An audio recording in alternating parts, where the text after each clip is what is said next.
경상도 지역에 한 지역교회 목사님이 계셨습니다. 근데 이 목사님이 다른 것은 참 좋으셨는데 이 설교 시간이면 설교 시간에 자신도 모르는 사이에 이 경상도 사람들을 욕하는 이 버릇이 있으셨던 것 같아요. 그러니까 듣다 못한 장로님들이 목사님께 말씀을 드린 거예요. 목사님, 제발 설교 시간에 경상도 말로 욕 좀 하지 마세요. 교인들이 대부분 경상도 사람들인데 교인들이 모두 싫어합니다. 이렇게 말씀을 드렸어요. 이렇듯 장로님들이 찾아와서 사정하시고 또 교인들이 모두가 싫어한다고 하시자 목사님들이 자신이 잘못했다라고 한 후에 그날 이후로부터는 그런 욕이 튀어나오지 않도록 무척 목사님은 신경을 쓰셨대요. 자, 그런데 어느 날 설교 시간이었습니다. 목사님은 마태복음 26장 20절 이하의 본문을 가지고 예수님의 최후의 만찬에 관한 설교를 하시는 중이었습니다. 본문에 보면 예수께서 제자들과 함께 음식을 먹을 때 제자들에게 내가 진실로 너희에게 이르노니 너희 중에 한 사람이 나를 팔리라 말씀하셨습니다. 그러자 제자들이 그게 누구인지 궁금하여 예수님께 질문을 했잖아요. 먼저 베드로가 물었습니다. 주님, 저입니까? 그러니까 주님의 무릎에 머리를 베고 잤던 요한도 물었습니다. 주님, 저인가요? 옆에 있던 야고보도 또 주님께 물었습니다. 선생님, 저입니까? 네, 마지막으로 가룟유다도 예수님께 물었습니다. 세임예, 저라 예. 이렇게 물었다는 얘기죠.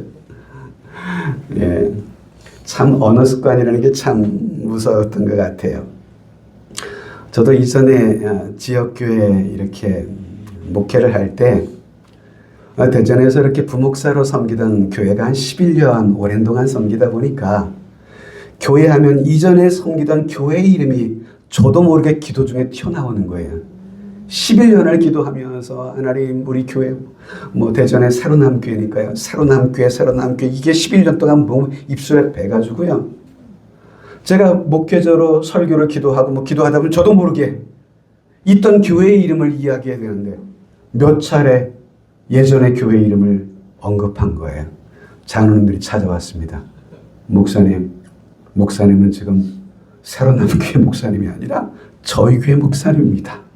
라고 말씀을 하셔가지고 저도 선뜻 깨닫고 이렇게 생각했던 적이 있었는데요. 그 이후로부터는 실수하지 않으려고 많이 노력을 하죠.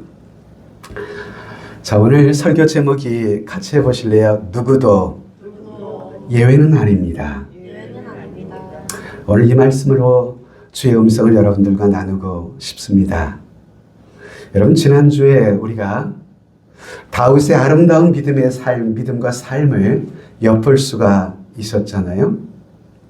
여러분 자신은 하나님의 그 놀라운 은혜 가운데 지금 모든 대적들을 파하고 통일 왕국을 이룬 이후에 화려한 백향목궁에 이렇게 거하며 살고 있었는데 정작 하나님의 궤는 여전히 휘장 안에 이렇게 머물고 있었다라는 것이죠. 그래서 다윗은 이에 하나님의 집, 이 성전을 건축하고 싶은 마음을 다윗은 갖고 시작했음을 지난주에 살펴보았습니다. 그래서 그것을 통해서 다윗의 삶에 있었던 그의 인격적인 7가지 신앙 인격의 특징을 제가 살펴보았었는데요. 잠시 한번 복습을 해보도록 하죠. 자, 첫 번째 특징은 뭐였습니까? 그는 변함없는 영적 관심을 가졌던 사람이었습니다. 왕이 되긴 전이나 왕이 된 이후에도 하나님과 영적인 일에 대한 관심을 잃지 않았던 사람이었어요. 뿐인가요? 그는요, 경건한 영적 교제를 이어갔던 왕이었습니다. 그래서 왕이 되었음에도 그의 주위에 누가 있었습니까? 경건한 선자였던 나단이 다윗과 가까이 하며 다윗과 왕과 교제를 이어갔던 장면을 보게 됐습니다. 또한 세 번째는 그는 자기 우상화를 극복했던 사람이었음을 보았어요. 그가 모든 대적을 파한 후에도 백성들로부터 수많은 지지를 받았음에도 불구하고 자신을 높이려 하기보다는 오히려 그는 하나님을 높이는 데 그의 마음을 쏟았던 왕이었다라고 하는 것이죠. 또한 여러분, 그는 지속적인 자아 성찰을 실천했던 사람이었습니다. 그래서 그는 그가 누리고 있는 이 모든 것이 바로 하나님이 베푸신 은혜요, 하나님의 도우심이라는 것을 잊지 않았던, 하나님, 제가 누구이기에 이처럼 저에게 은혜를 베푸시나이까, 이렇게 고백했던 왕이 아니었던가요? 또한 다섯 번째는 그의 생애는 지속적인 경건의 생활이 있었던 왕이라고 말씀을 드렸습니다. 늘 하나님의 말씀을 가까이 하고 기도했던 경건한 왕, 그가 다윗이었습니다. 뿐인가요? 그는 겸손했습니다. 겸손했어요. 그리고 마지막 또 한 가지는요, 그는 하나님의 거절을 수용할 줄 아는 인격을 가진 그런 사람이었음을 말씀을 통해 보았습니다. 하나님의 성전을 이처럼 순전한 마음으로 하나님의 성전을 건축하고 싶어 했지만 그 기도에 하나님께서는 거절하셨어요. 왜? 너의 손에 너무 많은 피를 흘렸기 때문에 너가 아닌 너의 후손을 통해서 그 일을 하게 하겠다는 것이었습니다.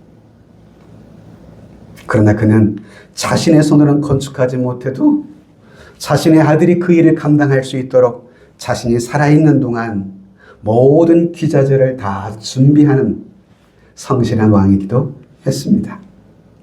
자, 여러분, 저는 오늘 또 다른 다윗의 생애의 한 면을 보려고 합니다. 어쩌면 다윗의 생애의 마지막에 가까운 장면들이 여러분 오늘 본문으로부터 찾아오기 시작하지 않는가 하는 생각이 듭니다. 어쩌면 여러분 본문은 다윗의 삶에 있어서 가장 어두웠던 어둠의 시간, 그의 삶에 가장 커다란 인생의 오점을 남긴 그의 범죄가 오늘 본문에 기록되어 있기 때문에 그렇습니다. 여러분, 제가 성경을 참으로 사랑하며 성경을 좋아하고 신뢰하는 이유 중에 하나는, 여러분 보통 세상에 훌륭한 인물들을 보면 그분들의 자서전, 전기 이런 것들을 여러분 보지 않습니까? 근데 그런 전기문들을 읽다 보면 그들의 삶이 가능하면 가능한 대로 미화되어 있는 것을 보게 돼요. 도무지 그의 약점이라든지 추한 점, 그의 단점들은 전혀 노출되어 있지는 않습니다. 자, 그런데 여러분 성경을 보면 위대한 믿음의 사람의 생애 속에 있었던 가장 추악한 인간성의 부분까지도 성경은 결코 감추지 않고 여실히 폭로한다는 것입니다. 인간의 낮과 밤, 인간의 밝음과 어둠을 있는 그대로 솔직하게 조명한다는 사실 앞에서 성경은 참으로 신뢰할 만한 참 진리라는 것을, 꾸미지 않는 참 진리라는 것을 깨닫게 되는 거죠. 여러분, 제가 지난해 다윗의 생애를 처음 시작하면서 여러분, 하나님께서 다윗에게 어떠한 별명을 붙여주셨던가요? 하나님의 마음에 맞는, 하나님의 마음에 합한 사람, 이런 별명을 다윗에게 하나님이 지어주셨잖아요. 그 별명처럼 다윗은 그의 생애를 통해서 여러 면에서 하나님의 마음에 드는 그런 사람이었습니다. 그러나 그럼에도 불구하고 그런 다윗일지라도 우리 인간과 우리네와 별반 다르지 않는 별 수 없는 한 인간이구나라는 생각을 전 본문을 통해서 하게 됩니다. 자, 이처럼 좋은 사람, 하나님의 마음에 합한 사람임에도 불구하고 때로 주님의 말씀 앞에 귀를 기울이지 못하고 주어진 삶 속에서 하나님과 동행하며 살아가지 못할 때에 그가 저지른 다윗의 실수, 그 범죄를 저와 여러분들이 오늘 본문을 통해서 보려고 합니다. 자, 여러분, 오늘 본문 사무엘하 11장에는 우리아의 아내였던 밧세바와 다윗의 간음의 사건이 기록이 되어 있는데요. 여러분, 사무엘하 11장의 이 사건의 중요성을 성경이 어떻게 여러분 여기고 있는지 이후에 후대에 여러분 성경의 저자였던 열왕기 상의 말씀을 한번 주목해 보시면 열왕기상 15장 한참 이후의 시대에 기록된 성경입니다. 그 성경에서는 다윗을 이렇게 기록하고 있는데요. 같이 한번 읽어보실까요? 이는 다윗이 햇사람 우리아의 일 외에는 평생에 여호와 보시기에 정직하게 행하고 자기에게 명령하신 모든 일을 어기지. 열왕기상 저자는요, 성령의 감동하심 가운데 다윗의 삶을 기록해 줍니다.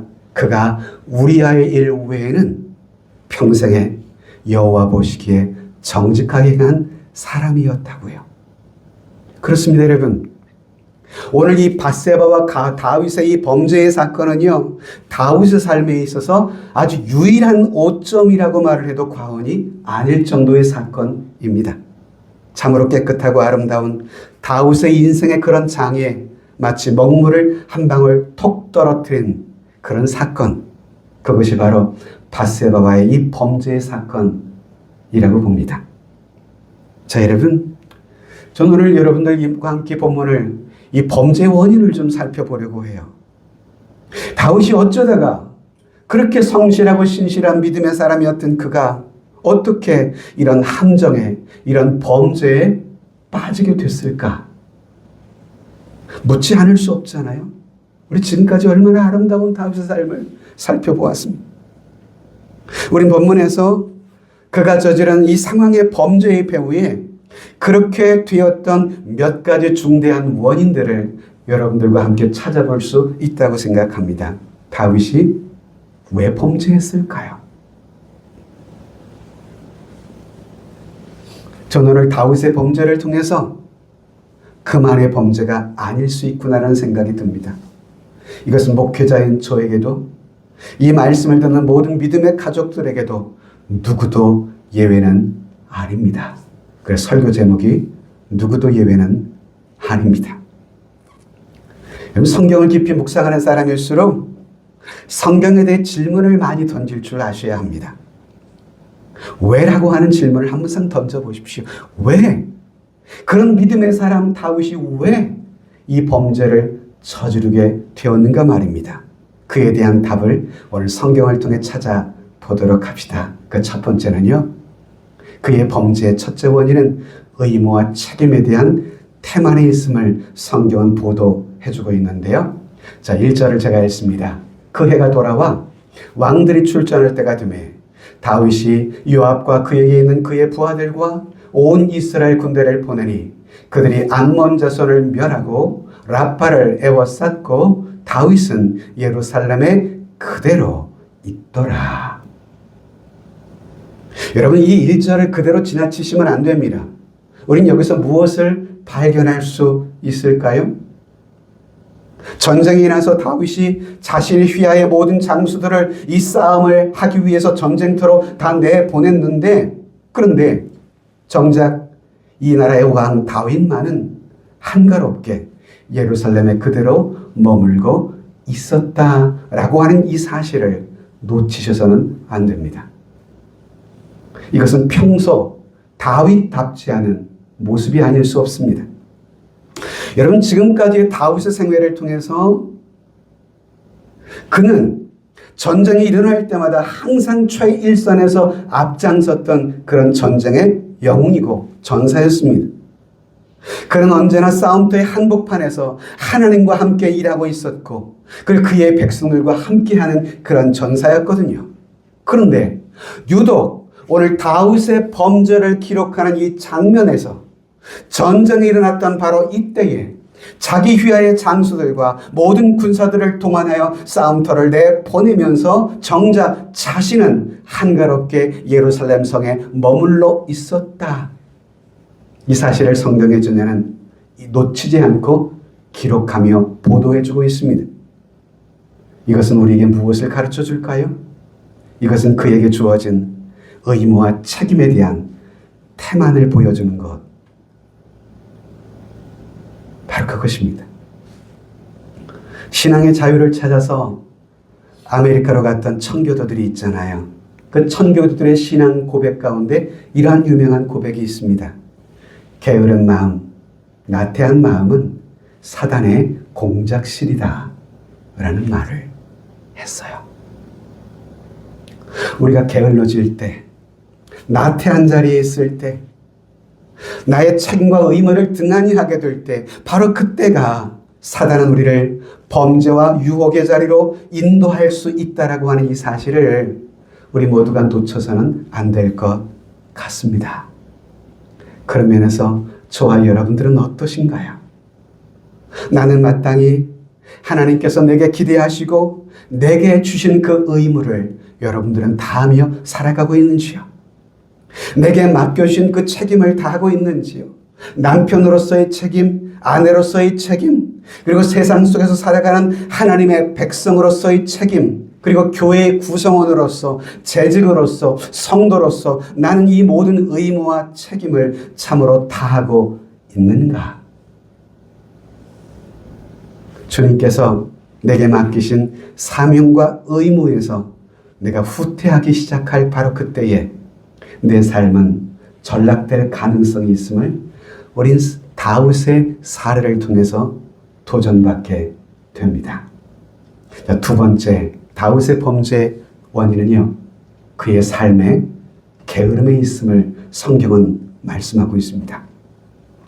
의무와 책임의 태만, 이 사실과 함께 또 하나는 게으름인데요.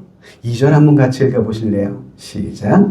저녁 때 다윗이 그의 침상에서 일어나 왕궁 옥상에서 거닐다가 그곳에서 보니 겨울 내내 감기약을 안 걸리다가 금주에 살짝 목 감기가 오는 것 같더니 목 상태가 좀 컨디션이 좋지 않아서 죄송합니다. 자, 여러분 이 본문을 보면 이 다윗이 2절에 뭐라고 이야기해요? 침상에서 아침에 일어나지 않았어요. 언제 일어났다고요? 저녁 때 일어났어요. 아니, 자기 시의 부하들은 전쟁터에서 죽자고 싸우고 있는 판에 도대체 밤에 뭐 했길래 안 자고 도대체 저녁 때 일어나냐고요. 그가 왕으로서 얼마나 게을러져 있는지의 단면을 우리가 보게 됩니다. 낮잠을 실컷 자고 저녁에 어슬렁 거닐며 산책하고 있는 그런 모습, 전 그곳에서 그의 정신이 많이 해이해져 있구나라는 장면을 보게 됩니다. 즉 자기의 삶에 대한 인격적인 무장이 그만큼 흐트러져 있었음을 보게 되는 거죠. 자, 여러분, 바로 이런 순간이 사단이 자신을 향해 공격해 들어오는 범죄 유혹 앞에서 내 마음의 문을 활짝 열어놓고 있는 것이나 마찬가지입니다. 즉 그런 영혼의 문빗장을 사단에게 활짝 열어놓고 만 것이죠. 여러분, 우리들 또한 내 삶의 의무를 등한히 하고 게으른 삶에 빠져들게 될 때에 의미 없는 것에 내 마음을 빼앗긴 채 무의미한 시간을 흘러보내고 있는 것은 아닌지 자신을 한번 돌아보는 시간이 되면 어떨까 하는 생각을 하게 됩니다. 그렇습니다, 여러분. 우리가 종종 무력하고 한가하고 게으른 시간을 보낼 때면 우리의 마음속에 온갖 잡념들이 내 마음속에 찾아오고 있음을 우린 종종 경험을 통해서 보기도 하잖아요. 분주하고 바쁘고 부지런하게 살아가는 사람에겐 잡념이 들어올 틈이 없습니다. 이런 모습을 틈타서 사단은 우리의 믿음과 인격을 파괴하기 위해 우리의 생각과 마음 속에 조용히 스며들어올 수 있음을 주의하셔라 이 말입니다. 자, 그런데 이런 다윗의 모습과 달리 전혀 상반된 모습을 보였던 성경의 또 다른 인물이 한 분 계십니다. 그분이 누구냐? 느헤미야입니다. 느헤미야는 바빌론 포로 생활에 마치고 돌아와서 그 백성들과 함께 무너진 예루살렘 성벽을 건축하는 큰 대업을 지금 감당하고 있는 상황이었거든요. 그런 그의 삶의 태도를 우리가 주목해 보아야 할 상황이 있는데 느헤미야 6장 2절에 보면 이 대적이었던 산발랏과 게셈이라는 사람이 등장합니다. 그가 느헤미야에게 사람을 보냅니다. 산발랏과 게셈이 내게 느헤미야에게 사람을 보내어 이르기를 오라 우리가 오노 평지 한촌에서 서로 만나자 하니 실상은 만난 게 목적이 아니라 이 일을 방해하기 위해서, 이 일을 하고 있는 주도하는 느헤미야를 살해하기 위해서였음을 느헤미야는 캐치했어요. 그래서 이에 대해서 이어지는 3절에 보면 느헤미야가 답변을 이렇게 합니다. 내가 이제 큰 역사를 하고 있으니 내려가지 못하겠노라. 어찌하여 이 역사를 중지하게 하고 너희에게로 내려가겠느냐 하니. 느헤미야는 참으로 근면했던 사람이에요. 주님께서 지금 내게 맡겨주신 사명이 있는데 어떻게 이것을 두고 내 사사로이 너희를 만나러 갈 수가 있겠느냐, 떠날 수 있겠느냐. 그는 주어진 삶의 의무와 책임 앞에서, 그에게 맡겨진 거룩한 직분과 사명 앞에서 전심으로 자신의 삶을 드리며 하나님 앞에 충성하는 그런 믿음의 사람을 보게 되어지는 것입니다. 자, 여러분, 그러니 이런 느헤미야의 모습은 앞선 태만과 계엄으로 변질되어 범죄의 늪으로 한 걸음씩 한 걸음씩 걸어가고 있는 다윗의 모습과는 너무 사뭇 대조적이지 않나요? 즉 다윗의 이러한 방심, 다윗의 이런 게으름은 사단으로 하여금 마음껏 들어오라고 자신의 마음의 문을 활짝 열어놓는 그런 모습임을 보게 되더라라는 것이죠. 자, 세 번째, 여러분, 세 번째는 유혹을 다스리지를 못했다는 것입니다. 한 걸음 더 나아가 다윗이 범죄할 수밖에 없는 또 하나의 원인을 발견하게 되는데, 그것은 그에게 다가오는 유혹을 처리하지 못했기 때문이라는 것인데요. 2절을 다시금 주목해 볼까요? 저녁 때 다윗이 그의 침상에서 일어나 왕궁 옥상에서 거닐다가 그곳에서 보니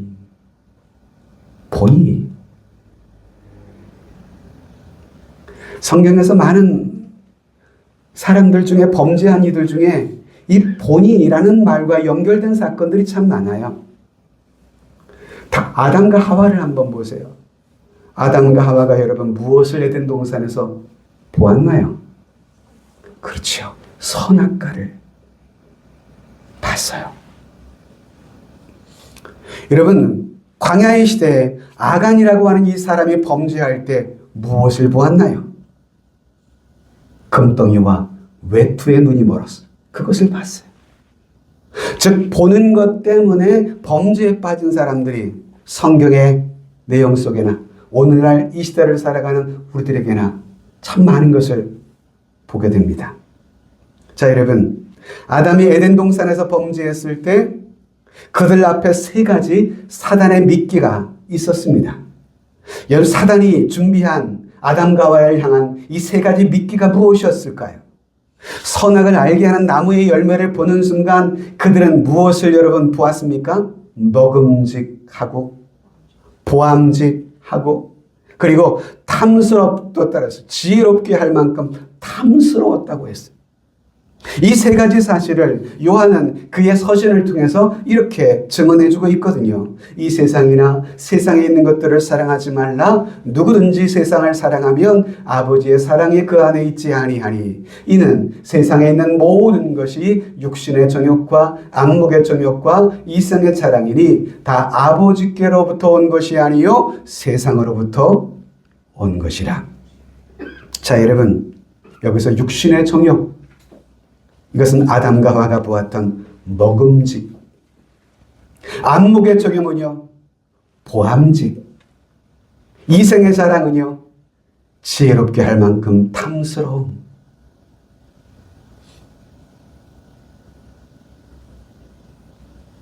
여러분, 이것은 이 사단의 미끼는요, 예수님에게도 동일하게 적용이 됐어요. 예수님께서 공생애를 시작하기 전에 광야에서 40일을 금식하시며 기도하실 때 사단이 찾아와서 주님을 시험합니다. 그리고 처음에는 뭐라고 시험하나요? 이 돌들을 명하여 떡덩이가 되게 하라. 금식하시는 예수님에게 떡을 만들어 먹으라고 권한 것입니다. 이것은 육신의 정욕, 먹음직을 유혹한 것입니다. 다음에 사단은 예수님께 무엇을 시험하나요? 천하만국의 모든 영광을 보여주면서 내게 절하면 이 모든 영광을 내게 주리라 라고 유혹합니다. 이것은 안목의 정욕, 즉 보암직의 시험을 의미하고요. 또한 마지막으로 사단은 높은 성전의 꼭대기로 예수님을 오르게 한 이후에 그곳에서 뛰어내려 보라고 유혹합니다. 그러면 천사가 너를 보호하리라 라고 말하죠. 그러면서 사단은 말하기를 제가 각색한 것입니다마는 내가 만약에 그래서 살아나게 되면 너는 이 세상의 슈퍼스타가 될 것이다. 내일 아침에는 온 언론과 유튜브를 통해서 너는 굉장한 유명인이 될 것이다 라고 예수 주님에게 제안을 유혹한 것 아닙니까? 이것은 즉 이생의 자랑인 것이죠. 여러분, 이 아담과 하와에게 던진 이 세 가지 미끼는 사단의 역사 속에 지금까지도 수많은 사람들을 미혹하기 위해서 던지는 세 가지 미끼임을 잊지 마셔야 해요. 사단은 언제나 이 세 가지 미끼를 가지고 오늘도 우리를 향해 다가오고 있습니다. 유혹을 다스리지 못했어요. 네 번째, 다윗의 삶에 영적인 삶이 정지됐기 때문이었어요. 다윗의 실패의 또 다른 원인은 범죄에 이르고 있는 이 순간 그의 영적인 라이프 삶이 스탑됐어요. 자, 여러분 생각해 보세요. 다윗이 이처럼 유혹을 받는 이런 상황 전후에 다윗이 이 일의 문제를 놓고 하나님 앞에 기도한 적이 있었나요? 없었어요. 다윗이 우리아의 아내를 보았다고 했습니다. 보았다고 치자고요. 뭐 보는 것까지야 무엇을 문제 삼을 수 있겠습니까? 그런데 이 다윗의 이 범죄의 사건 전후에 주님, 지금 저의 마음과 생각이 지금 그릇된 방향으로 흐르고 있는 것 같네요. 주님, 제가 시험에 들지 않도록 하나님 저를 지켜주시고 범죄에 이르지 않도록 하나님 저를 보호하여 주십시오 라고 기도한 적이 한 번도 없어요. 다윗은 사실 기도의 사람이었잖아요. 그의 모든 일거수일투 쪽에 하나님 앞에 묻고 또 묻고 기도하며 살아왔던 그런 사람이었는데 정작 이런 범죄 유혹 앞에 서 있을 그때에 그는 기도하지 않았더라는 것입니다. 대체로 하나님의 사람들의 범죄의 장면들을 보면 그 사건 전후에 반드시 없는 것이 하나 있더라고요. 그게 뭘까요? 기도입니다. 그건 저도 예외가 아닌 듯합니다. 이렇듯 여러분, 우리의 삶의 영적인 삶이 정지되어 있을 그때에 내 삶의 지속적인 기도와 말씀을 공급받는 일이 정지되어 있을 때에 사단은 이런 우리들의 영적인 빈틈을 노리고 여러분들의 삶을 삐집고 다가올 수 있음을 우리 잊지 말아야 함을 오늘 다윗의 사례를 통해서 보게 되더라 이 말이죠. 그래서일까요? 한 시편 기자의 간증을 보면 주님 앞에 그는 이런 기도를 드리고 있음을 보게 되는데요. 시편 119편 같이 읽어볼까요? 시작. 내 눈을 돌이켜 말게 하시고 그에 대해서 나를 살아나게 하소서. 아멘. 내 눈을 돌이켜 허탄한 것을 보지 말게 하소서. 주의 길을 걸으며 내가 살아나게 하소서. 나를 유익하게 하지 못할 사건, 그런 상황을 향해서 나의 시선이 던져지지 않도록 내 삶의 시선을 잘 관리할 필요가 있겠구나 라는 생각을 저 역시 스스로 해보게 됩니다. 다윗의 실패, 이것은 그에게 찾아온 이 안목의 정욕을 바르게 관리하지 못할 때 찾아왔음을 보게 됩니다. 또 하나 다섯 번째는요, 부부 생활의 방종도 한 가지 이유가 될 수 있을 것 같아요. 여러분, 다윗의 이날의 실패 속에서 또 하나 지적되어야 할 원인은 그의 성생활의 방종에 있었어요. 여러분, 대체적으로 고대 시대의 왕들은 수많은 후궁들을 많이 거느리고 살아가고 있잖아요. 우리나라 조선시대의 왕들도 예외는 아니었겠죠. 여러분, 구약시대에 보면 하나님이 한시적으로 간혹 여러 명의 아내를 허락하신 적이 있어요. 그런데 분명히 알 것은 그것은 하나님의 합당한 뜻은 분명히 아니었습니다. 허용하시긴 했지만 그러나 하나님의 뜻은 아닙니다. 창세기에서부터 분명하고도 확실하게 성경은 부부 생활을 향한 하나님의 경륜 계획은 남편과 아내 1대1의 관계라는 것을 성경은 분명히 명시하고 있거든요. 그래서 창세기 2장을 보시면 이러므로 남자가 부모를 떠나 그의 아내와 합하여 둘이 한 몸을 이룰지로다. 여기서 남자, 아내 이 앞에 여러분 히브리어 원문을 보면 정관사가 붙어 있습니다. 한 남자, 한 아내라고요. 즉 하나님이 설계하신 이 가정의 부부간에 하나님이 설계하신 원리는 한 남편과 한 아내의 만남과 관계라고 하는 것입니다. 그런데 오늘 본문의 다윗은 어떨까요? 그는 너무 많은 아내를 뒀어요. 물론 여러 가지 이유도 있었어요. 상황도 있었고요. 여러분 보세요. 아내를 많이 두는 사람에게 있어서는요. 그저 하나 더 보태는 것이 별 문제가 아닐 수 있어요. 그죠? 바로 이러한 삶이 다윗에게 또 다른 아내를 더 둘 수 있는 시험과 유혹의 기회를 그의 삶에 더욱 증가시키고 있었다는 것을 우리는 놓치지 않을 수 있었죠. 그죠? 별로 이것에 대해서 무심한 것입니다. 쉽게 말하면. 또 하나 마지막으로 살펴본 것은요. 범죄의 연속성입니다. 자, 여러분. 이후 목욕하는 밧세바를 보았던 이 다윗, 그가 이 일들을 어떻게 진행시키고 있는지를 한 번 더 볼까요? 이후 사건의 전개 과정을 보면 3절에 다윗이 급기야 사람을 보냅니다. 그 여인이 누구인지를 알아보게 전령을 보내요. 여러분 여기 위기에 여기 보면 또 하나의 원인을 찾아볼 수가 있어요. 여러분 우리의 삶이 위기를 느꼈을 때 그 자리에서 그것을 중단하지 않았다는 거예요. 다윗은. 굳이 내가 왜 외간 여인을 굳이 아랍으로 보낼 필요가 뭐가 있어요?